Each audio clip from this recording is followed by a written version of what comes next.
Welcome back to the Titanium Hangar. This is Mike, and today I want to talk to you about me being wrong. I was wrong. I ran with the Sdcc exclusive of Copper Kid being back metalized for Sdcc, and it's going to be Monstar. And I don't know the price on this. Probably going to be at least $85, if not more. I don't know the price just yet.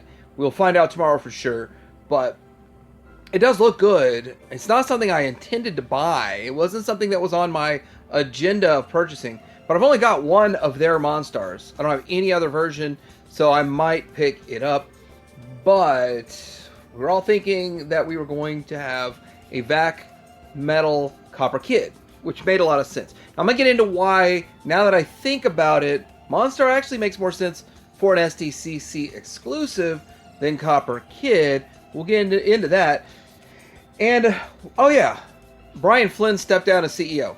We'll talk about that too. Not a bad thing, not a problem, nothing to see here. We will talk about this and more coming up.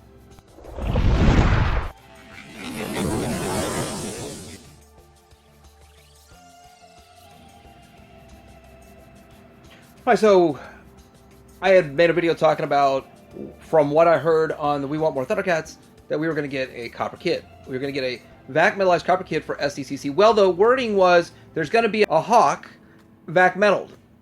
So Monstar doesn't classify as a Hawk. He just is a character within the series. When you talk about a VAC metaled Hawk, meaning it's going to be one of the actual Hawks. But okay. I was wrong. Now, why is it smarter to make the VAC metal version of Copper Kid a mainline release and not an Sdcc exclusive? Well, it is smarter because more people are going to want a VAC metal one to complete their entire team than are going to want a VAC metal Monstar. I do agree with that. Now, a little bit of misdirection, I guess, was put into that, and it is what it is. But here's the other thing. Now, you can see right here that with this picture, and I just took the screen grab of both of them. I don't even know if that Michelangelo metalhead is actually installed. I think it is, if you're into that. But look at how it's back in stock for the cartoon one. Now, the cartoon one sold out, was commanding over $100 on eBay, and now they're reissuing it. But here's the thing. So did they order 2,000, sell through the 2,000, place another order, have them floated all the way over here, manufactured, float back over here, all the additional expense when they could have combined that expense and done it right away and just had more available? My belief is that they just let these sit in a warehouse and added $10 more to it, to the price. That's my belief on it. Why do I believe that? Because it makes absolutely no business sense at all to only produce like 2,000 of these and then, oh, okay, well, they did sell out, so let's order more. And that's never been how they actually truly operated. It's not like, oh, let's just make more of these.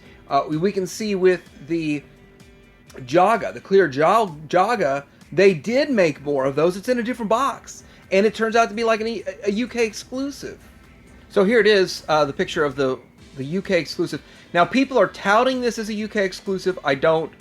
I've seen stuff being said it's a UK exclusive and it's exclusive for other countries. And then it shows up on BBTS.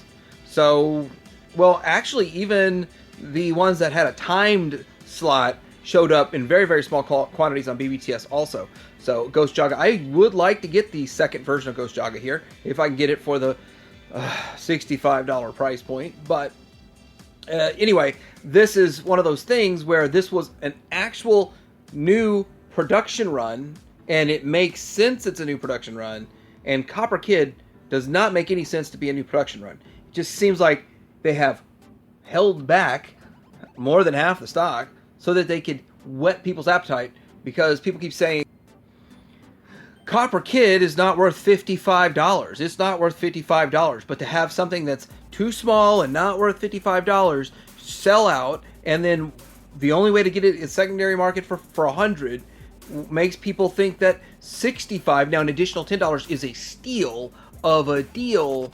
And, you know, I don't like those kind of games getting played, but those kind of games are what got played here. Same thing with Snarf. Yeah, Snarf situation, but that hasn't gotten reissued yet. So I'm sitting here thinking there's going to be a snarf reissue. They're just going to come right out exactly the same. If it's a reissue, they should change something on it just so that we know it was a reissue, not just held back stock. But I do believe in held back stock. I believe Fansways used to do it a lot. And I believe it's happening right here. And again, to reiterate, this is why I think that we need a widespread release of Copper Kid in Vac Metal. But I also kind of feel like a lot of Sdcc exclusives are easier to get nowadays and more plentiful.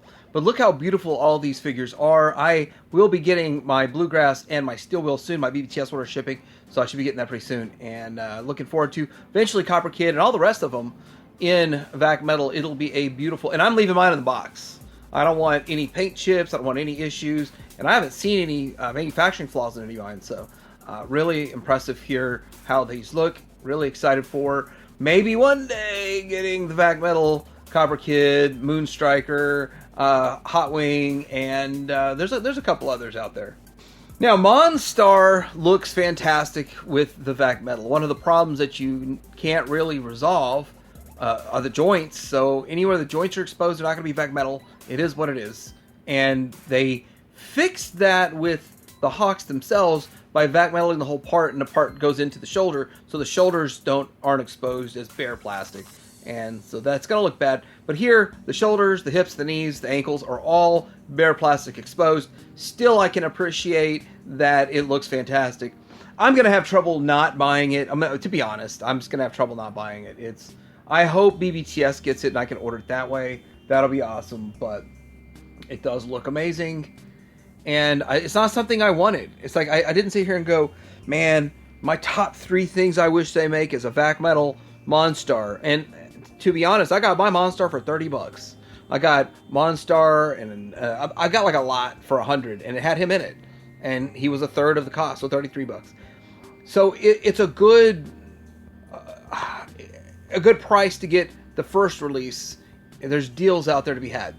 I don't think there'll be deals to be had on this. I think that this will either always stay at the same price or some shady business where they up it another 10 later on with the guy we're holding on to it. So I'm probably gonna pick it up. I hope it's not 100. That's just a huge slap in the face if it's 100. Oh, it's a big figure. You know, I saw some stuff that's at Ross, and I know Ross is cheaper, but they Vac Metalized the same amount of like 6 different little figures. I don't even know what toy line it is. They're Vac Metalized, and it's only like $6.99.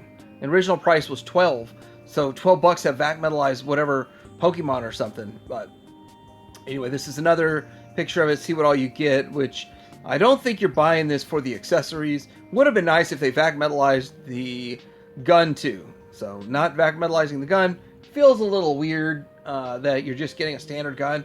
Why didn't they Vac Metalize that? Probably because of all the other paint apps they put on it too. But would have been nice. Would have been fun if that was Vac Metal too. Would have been really nice. I do like you get extra heads. You could put his other head on your other Monstar and have a Vac Metalized head on both of them. That would be cool. That would work. But interesting stuff. Let's get into talking about Brian stepping down as CEO. Super 7 announced a major leadership update as it prepares for its next phase of growth. San Francisco-based collectibles company has appointed toy industry veteran Jeff Walker as Chief Executive Officer, CEO. Company founder Brian Flynn will now focus full-time on his role as Chief Creative Officer, which I think is a good role for Brian, actually, while continuing to serve on Super 7's board. Together, Walker and Flynn will guide the brand's expansion, bringing together operational expertise and creative leadership.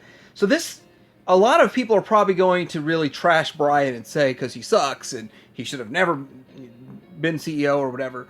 The reality of it is he is more of a creative type, and I do like hearing him talk about the brands. He is passionate for the brands and the toys and the stuff that he makes, but I really don't think he has, like they say, the expertise in this area. Even though he's been doing it for a long time, it's not his mind. His mind doesn't work like how to cut all these costs and make this a profitable company. And, you know, the way capitalism works is you make a company profitable because you deliver and satisfy the needs of your market, and some of the needs aren't being satisfied in the market, and with that a lot of these lines are getting canceled. Well, prices are too high. What can we do to bring the prices down? What can we do to offer these offerings in retail at a lower price? I mean, I just bought, so here's an example of what's wrong with their business model. Like the reaction figures are $20, and you got Spin Master, who's Are they a bigger company, smaller company? I don't know. I just kind of feel like they're about the same size as Super 7. And when you look at the Spin Master figures, $8 on the Target shelves. You see Reaction on Target shelves, but they still command $20. And they don't sell for $20. I bought more Reaction figures for $6 than I have for $20. Now the Reaction Plus O-Ring ones, I understand they have a higher production cost and there's more of an appeal to that, so they can command their $20 on that. But standard 5.0 of articulation Reaction figures should have been no more than $10, or they're just missing the market and missing the mark. So with this, obviously, this line is going to do very well at $8 a figure, giving us characters we've never gotten before, and they look great, and it's exactly what you would need to do. And with that, this is one example of many that I believe this Jeff guy is going to address and fix and make right for Super 7 to be profitable. Alright, so just a short video. I am going to be going through all this crazy stuff that's coming on down the line for Sdcc. I need to go look up where to get all the stuff, where to find it, where to order it. It might get expensive. I don't know. This year, I'm more excited about more stuff this year than I have in the past. We've got Ectoglow, Ghostbusters. We've got this, and we've got other things going on too. So pretty excited for what's going to happen. But let me know what you guys think in the comments below. And I do apologize for being wrong. And now I'm going to ask my wife how many times I've been wrong in my life. I hope it's no more than 3 to hang her out.